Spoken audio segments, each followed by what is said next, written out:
Welcome back to the Kaspa Silver YouTube channel. So I'm finally back, guys, and I took a week off last week, and literally, like, I take the week off and everything happens with Kaspa. It's insane, but I finally moved into my new apartment, so I'm still kind of getting situated here, but pretty much everything is set up, and it's been really fun doing that. But I'm so glad to be back and making videos.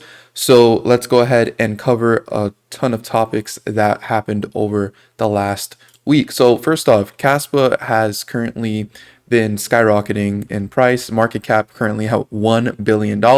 Welcome to the $1 billion market cap for Kaspa. So also, the price right now is currently sitting at 0.048. Trading volume is at 15 million. If we're looking at CoinGecko here, we could see that Kaspa is currently sitting at number 44. It's been really trying to get over this 40s area, but yeah, it's currently sitting here past 7 days up 25%. Absolutely insane. Highest hash rate is 22.93 petahashes. We're currently sitting at 22.20 petahashes. So I'm expecting us to be hitting 30 within like the next month because a whole new batch of ASIC miners were released.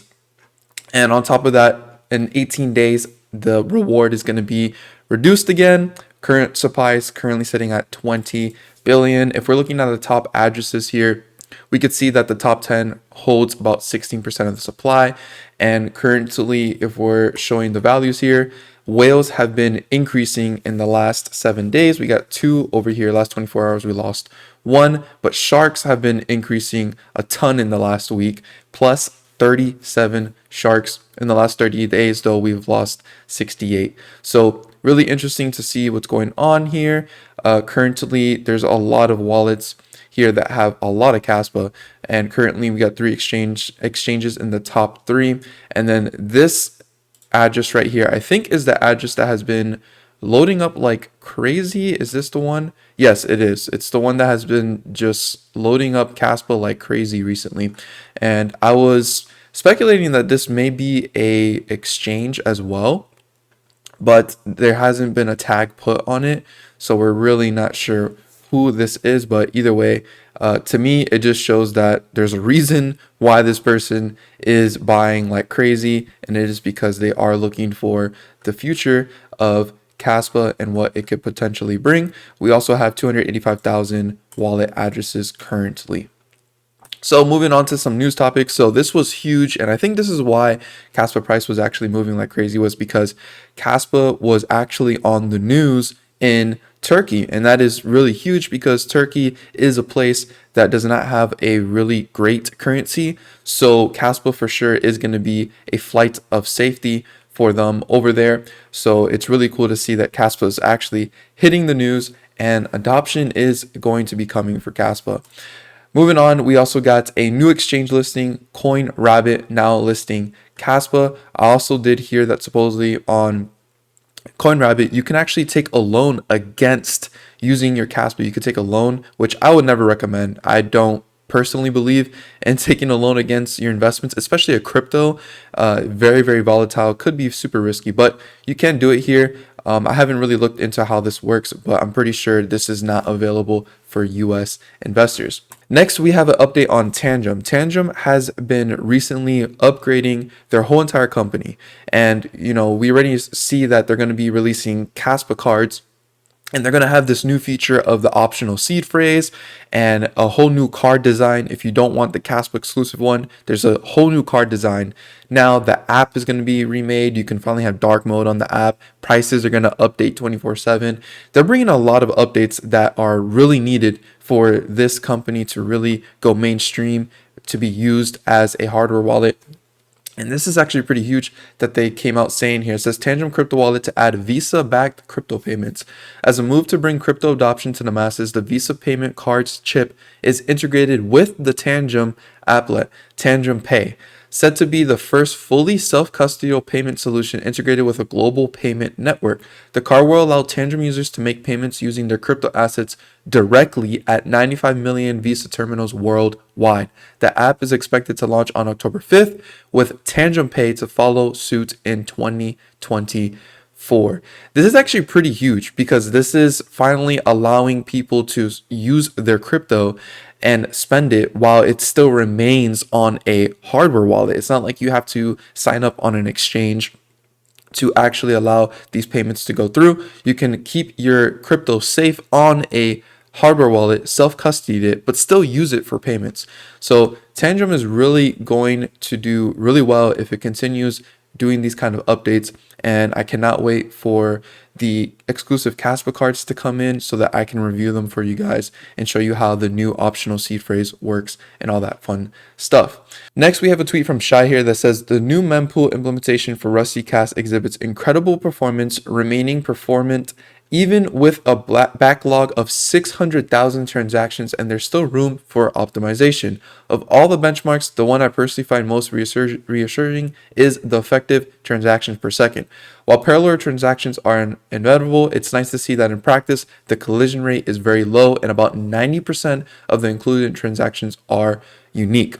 This is pretty huge. And if you don't know what the mempool is basically like a waiting station for all the transactions to sit as pending before they are confirmed to the blockchain. And you could see here that this is on Rusty Kaspa with 10 blocks per second. We're going to be able to see around 2,500 transactions per second. But then the mempool size can be all the way up to 600,000 transactions. So, a larger mempool size just means that more transactions are going to be confirmed and there's a less possibility of a double spend occurring when you have a mempool size that is very large. And Bitcoin can hold about like millions of transactions in their mempool, but it doesn't really mean it's faster because, again, the transactions per second on Bitcoin are way slower than Kaspa. So Kaspa doesn't really need a huge mempool because transactions are being confirmed every 10 seconds and there's a block every second. And now when we have 10 blocks per second, you're going to see transactions going really, really fast. So I think once we hit 10 blocks per second, Kaspa doesn't really need to increase to more because currently there isn't a lot happening on Kaspa for us to need any more transactions per second. But for sure, they're going to keep testing to make sure we do increase it because Kaspa is built for global adoption. And eventually, in my opinion, I think we will need a lot more transactions per second to be able to handle all the volume that may come in the future.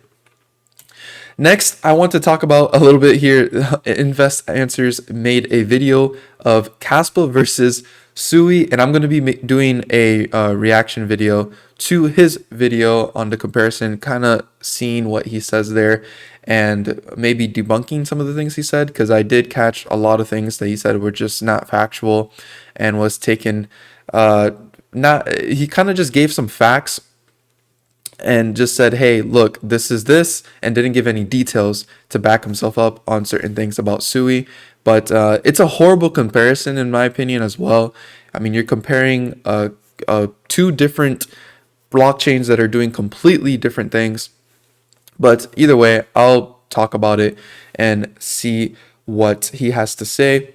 But just letting you guys know, I'm already blocked by this guy. I've literally probably said one thing to him, and I think that was when he first said that his 69 data points prove that Kaspa is like a scam or something like that. And I tweeted telling him that the founder for Kaspa is in the Ethereum white paper. That's pretty much all I said, and I've been blocked. So I don't know if he blocked me after I said that, because that was like months ago, or if he blocked me recently, because a lot of people were adding me to his video saying that I need to make a reaction video to it. So it's just funny how these people just block. I don't understand why. It's like, if you're not open to critiques, then I don't understand how you're going to be bettering yourself as a creator. Like, you should be open to people criticizing you, especially if you're going to be in the public and making comparison videos of different cryptocurrencies. So we'll see after I make my video if he will actually say anything, which I probably don't think he would. Lastly here, CoinEx was hacked over the past week, and that was pretty bad. Over $54 million was stolen from the exchange, and a lot of people are struggling with that. And this is just a reminder, guys, to make sure you keep your crypto on cold storage wallets, because if you keep your crypto on an exchange and something like this happens, you currently are not able to withdraw anything from CoinEx. Now, they have been really good with informing the users of what's going on, and the most recent update is that within 7 working days they're going to be able to bring back withdrawals and everything should be fine. So they do have a really good reserves and everything's pretty much okay. It's not like they're going to go bankrupt from what I'm seeing at all, but nonetheless, make sure that when they do open up withdrawals, you are taking your crypto offline, putting them in cold storage devices like Tangem or OneKey. I have links for those down below if you guys want to check those out and watch some videos. I have a playlist on where to hold your Kaspa as well to show you guys exactly the best places that you should be holding your Kaspa. So I hope you enjoyed this update video, and I'm happy to be back. I'm going to be making some more videos this week. So as always, don't be average, be different.